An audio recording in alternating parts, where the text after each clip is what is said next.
sing a birthday song for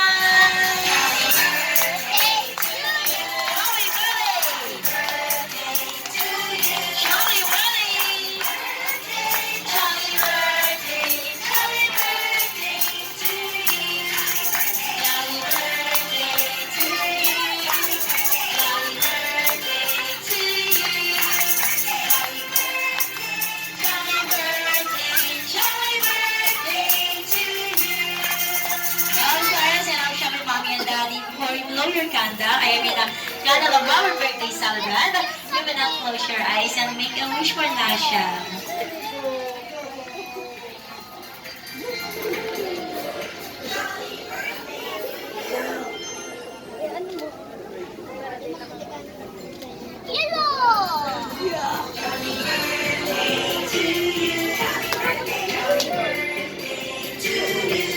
Yay! O syempre, okay lang po bang sabay-sabay nating batiin si Nasha ng isang chocolate birthday in 3, 2, 1! Jolly birthday!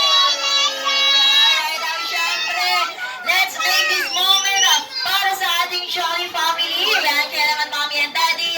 Ayan, a simple thank you message po sa lahat ng guests.